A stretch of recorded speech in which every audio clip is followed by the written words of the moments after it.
Yes, nani anaka mdomo sana na nani amezimwa kamdomo? Bila shaka majibu yamepatikana.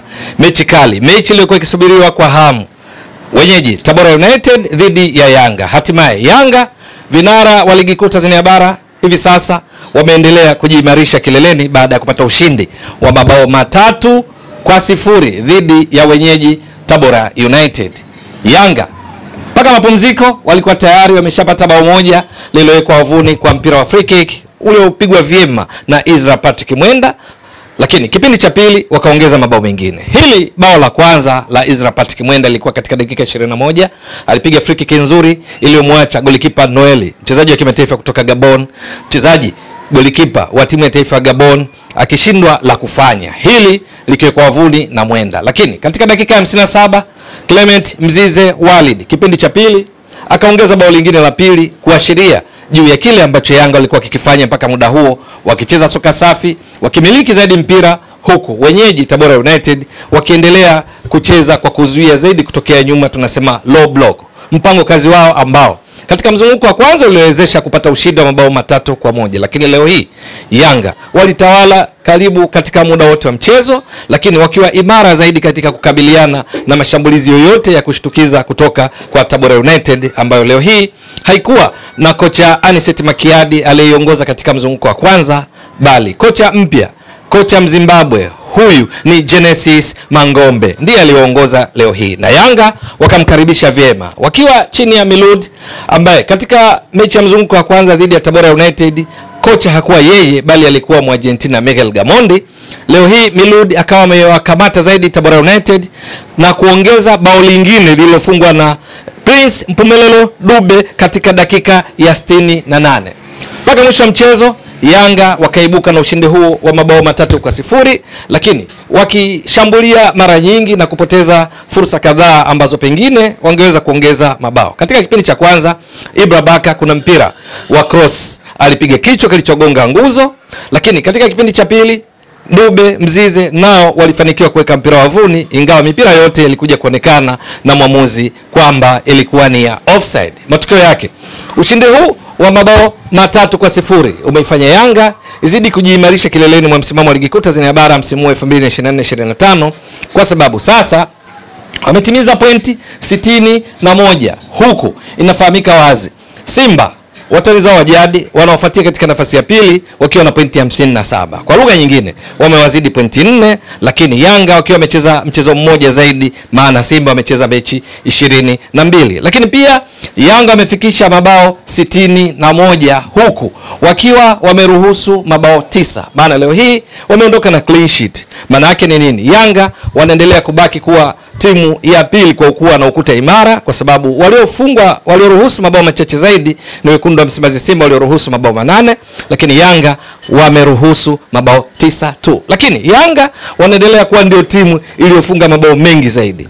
Ushindi wake leo mabao 3 umewafanya wafikishe mabao 61 sawa na idadi ya pointi. Lakini jambo lingine ni kwamba mpaka kufikia sasa Yanga wanazidi kuimarisha rekodi ya aina yake katika upachikaji mabao.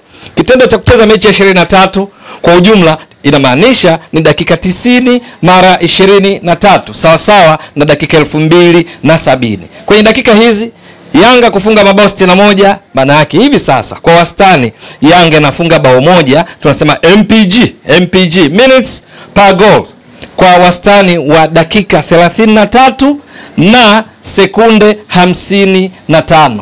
Hiki ni kiwango cha juu, hakijawahi kutokea katika ligi kuu Tanzania bara kwa timu kufunga mabao kwa kasi hii. Hata hivyo, wastani huu au MPG minutes per goals utaendelea kubaki hivyo endapo tu Yanga itaendeleza makali haya ya kufunga mabao mengi katika kila mechi, kwa sababu imesaliwa na mechi 7, inategemea watafunga mabao kwa kasi ipi kuelekea mwishoni mwa msimu. Lakini kwa namna walivyocheza Yanga leo hii, wakianza na mfumo wa baada ya golikipa, mfumo wao wa kuwa na walinzi 4, viungo wale ukabaji, viungo 3 ushambuliaji na mshambuliaji kinara mmoja, walikabiliana na Tabora United iliyoingia na mfumo mama, mfumo wa baada ya golikipa kuwa na walinzi 4, viungo 4 na washambuliaji 2. Lakini mwisho wa siku Yanga wakawa wakimiliki zaidi mpira, lakini wakati huo Tabora United wakilazimika muda mwingi kukabia chini. Matokeo yake Yanga wakapata ushindi huu. Mwingine anaweza kujiuliza, nini siri ya ushindi wa Yanga leo hii? Mosi ni kutekeleza mpango kazi wa kocha Miludi katika kikosi chake cha leo.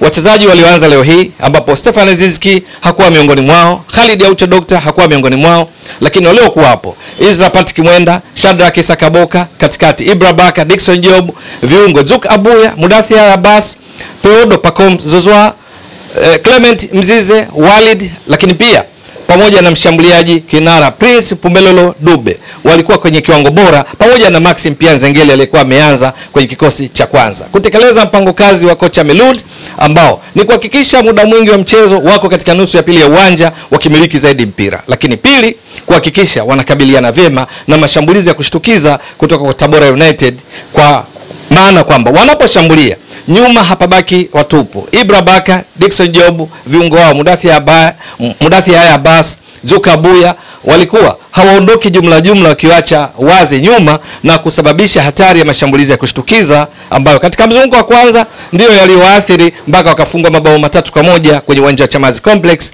wao wakiwa wenyeji dhidi ya Tabora United. Jambo la pili, Yanga walikuwa wazuri zaidi katika kupigania mipira 50 kwa 50 kulinganisha na wenyeji Tabora United. Jambo la tatu ni Tabora United wenyewe chini ya kocha Genesis Mangombe, matarajio yao ni kushambulia zaidi kwa kushtukiza, wakizuia zaidi kutokea chini, lakini mipira michache walioipata katika kushambulia kwa kushtukiza hawakuwa wakifanya vyema, kwa sababu mara kadhaa alionekana Heritier Makambo akiwa peke yake bila msaada wa kutosha kutoka kwa kina Joseph Akandwa Naho, lakini kina Ofen Chikola, lakini kiungo wao Nelson Munganga. Pale kati leo hii Yanga walimshika vya kutosha. Matokeo yake waliposhambulia mara kadhaa walikuwa na idadi ya wachezaji wachache. Hata katika kipindi cha pili walikuja kuingia kina Salum Chobwedo, bado tatizo hili liliwakabili na hivyo kuwarahisishia Yanga waliokuwa wazuri sana katika kuzuia mashambulizi ya kushtukiza kufanikisha mpango wao. Mwisho wa siku Yanga wakaibuka na ushindi mnono wa mabao 3-0 ugenini, na hivyo kuzima minong'ono, maneno mengi kuelekea mechi hii, lakini pia kupeperusha ndoto ya Tabora United waliokuwa wameahidiwa takriban shilingi milioni 60 kutoka kwa mkuu wa mkoa Chacha endapo wangeshinda mechi hii. Ilikuwa ni mechi ya kuvutia, mechi nzuri miongoni mwa mechi za kuelekea mwishoni mwa msimu wa Ligi Kuu Tanzania Bara 2024-25, na ilitendewa haki na mashabiki waliojazana vya kutosha kwenye uwanja wa Ali Hassan Mwinyi pale mjini Tabora. Je, nini kitakachofuatia? Yanga wataendeleza kasi hii na kutetea ubingwa wa Ligi Kuu Tanzania Bara kwa mara ya 4 mfululizo? Hilo ni swala la kusubiri. Ewe mtazamaji wa Mbwaduke Stats Sport Next Level, endelea kuunga mkono channel hii kwa kuhakikisha kwamba una subscribe, una share, una like na kucomment. Mwasilishaji wako ni mimi Ramadhani Mbwaduke almaarufu kama Mzee wa Data. Shukran jazilan. Bye bye.